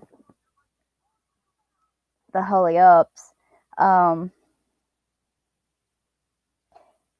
Angels also create bridges between various religions. Like I said before, I mean, you have to be really open minded to all this. I mean, there's all different religions, religion books. I always think if you put them all together, there won't be no loopholes. That's why there's so many books, so many beliefs out there. I mean, that's all I have on my part. Yeah, no, it's very true. Like in the the hell side of it, the heaven side as well. Like there's a lot of speculations to what they do, and it's nice to get to the point and to be able to show you them sides of what actually is meant to go on up there. And um you do need to be open-minded, and you do need to have a faith, like not have a faith as in like you've got to choose something, but you've got to believe in yourself, have faith in yourself that you know what you're doing and what you're going to follow. Like I say as well, you don't have to be into just one religion. You can be into several, you can be into none. You don't have to have the love of the angels and the love of God and all of that through faith. He loves you no matter what, but having the faith in yourself and in who you are as being created is the most important thing. And that's what keeps us connected to God, the fact that we are his creation. That's what keeps us connected to our angels, because a lot of people say when our loved ones go over, they turn into angels and that, because it's a nice way to look at it. But the true fact is that a human never becomes an angel, and an angel never becomes a human. Okay. When God made us, he made us completely the opposite. Okay. Angels were made to be workers, carriers, and servants to him. Okay. And to his children that he has made, which is us here on earth. Okay. So when we die, we wouldn't want to become an angel, because we become a lower class, because we are classed as a high level in heaven, because we are God's children, God's creation. So we become more almighty than the angels, it is said. Okay. But we always have that connection with them. They will always help us here on earth as they do in heaven. It does not change. When we are here using abilities and using certain ways, we still do that when we go into heaven. We use that to help the people that are here. Okay. And when our time is ready, where we are to come back, we come back and we're kind of ready, even though we don't realize it, that there are still parts of it that are in your head that you come to realize as you go through life, like I have in this life. Going into my witchcraft, going into everything that I've done, it's like I've done it before Kind of like several deja times. vu. It's very natural, which shows that it's been in past lives. So they always have that little thing that they put there, even though you don't remember it. It's only when you start doing it that you realize. So it's interesting to understand, and it's good to be educated on where we go and where we come from. Okay. And every person in this world has angels that look over them. Every person in this world has a demon that follows them round and tries to get them to do wrong. That is the theory of life. Okay. Some of us come into contact with more than one demon, sometimes not even for our own reason. It's because we do our things we do, like investigating stuff like that. It could be that we walk past a place and we just pick one up because it finds something in us that it finds interesting. But whatever way we look at it, we are connected to heaven. and we are connected to hell. Okay, they are always working on the opposite sides, trying to steer us either in one direction or the other, you know, and that's how some of us fall and become the people that we are. And that's where some of us achieve because we fulfill what we've been given in life's purpose. So we hope that you have enjoyed this show on the souls of heaven and hell, their jobs, their work, what they do, knowing a bit about heaven and hell and the concept of what it is as well. That was really important to us to get across to you guys. If you're going to educate and you're going to learn people, then you need to do that properly. Okay, so they have a bit of an understanding. Obviously, all of my lovely Christine's work was done through Word and her information she has through her research and her books and stuff. So you'll be able to just listen back on the video to hear hers. But mine, I have done into a file, and I will put mine up there because there was a few words that I got stuck on because of me being dyslexic. So you might not have understood what I was trying to say. So it is all written down. So I will be putting that into the Facebook company page. So you will not miss out on that, guys. Dash, stop chewing. But quickly, we have got some new shows coming up. These ones are going to be private, and you would need to pay to come in to these shows. We're going to be doing training and educational stuff for people in a more higher depth. So we're going to be doing things such as, right now I've got to find it. Hang on a minute. It's my list is in the other room. Yeah, no, I can get it in a minute. It's just I've just got to load it up here so I can find it. I know the first So one we was are the learning abilities. about abilities. That's going to be our first show. Then we have got healing energy. So learning everything about how to heal your energy, how to uplift it, how to use your chakra stones and how to know your chakra points. We'll be doing our third show on tools and crystals. The fourth show will be on rituals. So this can be rituals through Christianity or any other religion. This can be rituals through witchcraft. I'm going to cover a bit of everything. Number 5 is being a paranormal investigator. So we're going to cover the aspects of why you should research before you become an investigator, into how to know in equipment and how to investigate properly, learning about protection. And obviously the last aspect, which is very important, is review and of footage and evidence. So that's what our courses are going to be covering in the paranormal investigating side. Our 6th show is being a witch. So we're going to be covering everything from talking about how to become a witch, how to find your faiths, what sort of tools and crystals and things you can use, how you can determine what your faith is and what you are. We're going to be covering that. So that may be a couple of shows as well. So I'm thinking the paranormal and the witch show is going to be 4 or 5 sessions, but the rituals, tools, the healing energy one, and the learning your abilities, I think they're going to be like maybe 2 sessions, maybe 3. But we will see. But they are the shows that we've got. They're going to be on a Wednesday. And did we come up with a time, sis? No, you said the first show will be on the 13th, but you haven't set a time. I thought like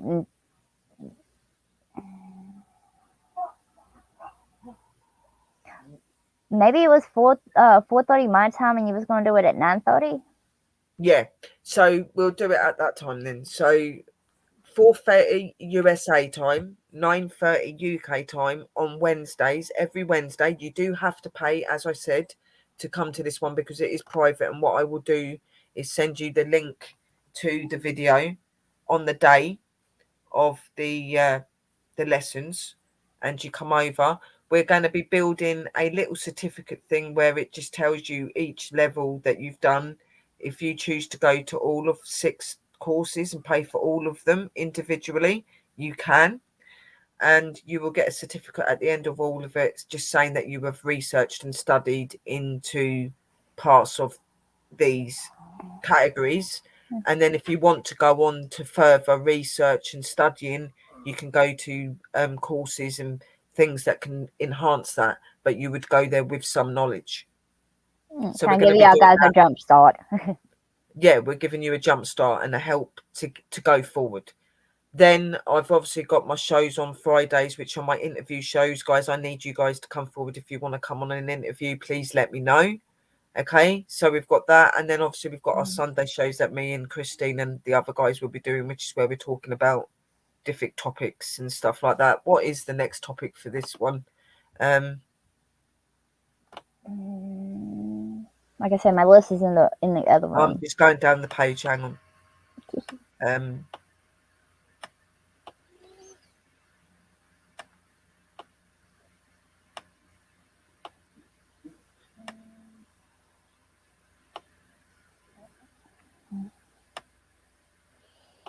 Was it ultraviolet? No, that's not the. I know it's on the list, but I don't think that's the next one. I don't think. 2 minutes. So I do want to make sure you know, guys, because it's important.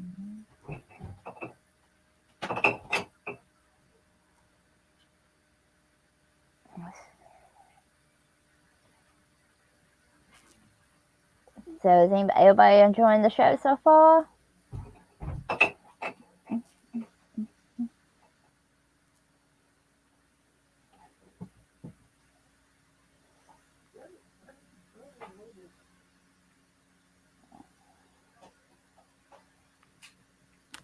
Go and lay down.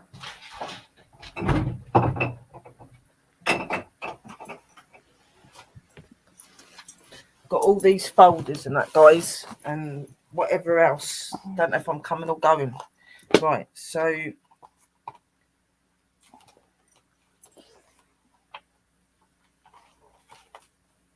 not in the company case file, nope. Streams, maybe.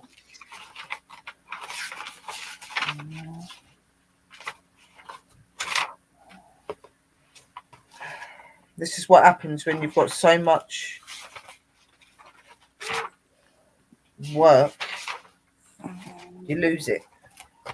Let me see if I can find my list. Here it is, hang on. Right, so we've just done the facts of heaven and hell. So cross that one out. So the next one is on the 10th of October, and it's ultraviolet. So what I'm thinking in that one, because I think just talking about ultraviolet is going to be, it's not going to be a very long stream, is it? It's not going to be over an hour, definitely not. So what I was thinking is talking about ultraviolet, infrared, and night vision. So that is our next show. Our next show is on the 10th of October, and it's on ultraviolet, but we're going to add in infrared and night vision into the ultraviolet one, because there's no way that's going to go over an hour. Just talking about that. So I'm going to just put infrared here. Oh, I guess that is the next one. The 10th. And night vision. So that is our next show. As I said, that's on the 10th of October, and we decided the times for that is 12 USA and 5 UK. So we're going to stay at this time that we've done today. Okay. So as I said, the other show, the other shows which are on Wednesdays, they're going to be 4:30 USA time, 9:30 UK time. So if you're wanting to go to them, I am going to be doing a little video up on YouTube just saying about it, and you can comment under that. I have put a post up as well where you can write under that if you're interested. You just have to PayPal me the money. It's £5 UK and £7.46 USA, which makes £5 UK money. So you just send that over. put your name and your email and say that you've done that, because then I can write your names down on the list and we know who's coming into the shows for the training and that, and we know what certificates to be able to do out to people and stuff as well then. So make sure you do put your name and say that you've sent the money. We will go over and check the PayPal to make sure you have, and that'll be going on for 9 weeks. This longer probably, because we'll probably carry it on, but I'm doing this because this is going to help for the future that I'm planning to go to. So, and we want to educate, we want to help you guys to go further in your careers, in what you believe in. So this can give you a kickstart. But apart from that, there is nothing else to talk about. We're still doing the division up. That shouldn't be much longer now. I've just got a few little bits to do, and then that will be open to the public to go to. I have been putting the links into the room. The link to be able to join our website is in the room as well, guys. So please hit that. You can go to our website. The links for that's there. The link for our email is there as well. And obviously our company PayPal and my personal PayPal, if any of you feel that you want to donate, but you do not have to. But I think that we've covered. We've been on nearly 3 hours 2.5. now. 2.5. Yeah, 2.5 hours. Done pretty well. Really enjoyed doing that. We hope you guys enjoyed it as well. So what we're going to do is we're going to do the 30-second countdown to go out, and then we're going to do the music, then do the 30-second countdown, and then cut off. So from me and from Christine, my partner in crime, lots of love, light and blessings. Be safe, be real. And we hope you enjoyed the stream, and please check us out on the next one on the 10th of October, guys. Lots of love, light and blessings, and we will see you real soon, and stay spooky. Later. Right.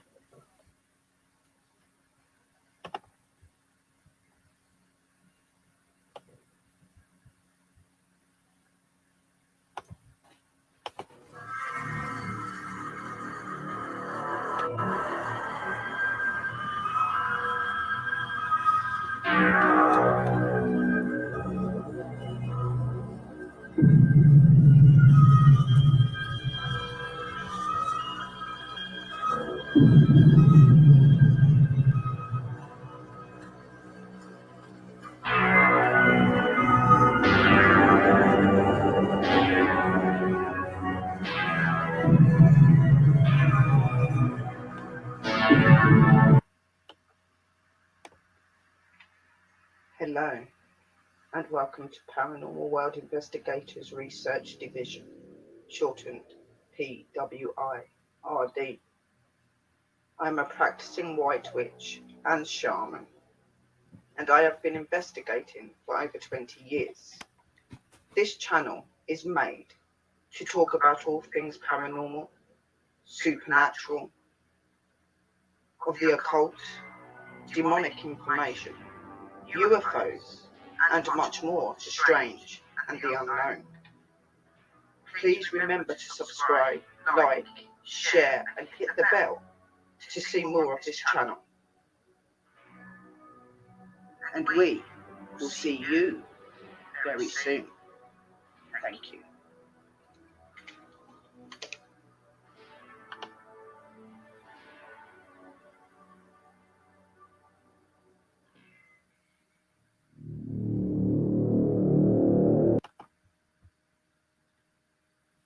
Night, guys. Thank you for coming in, and see you very, very soon. Blessed be.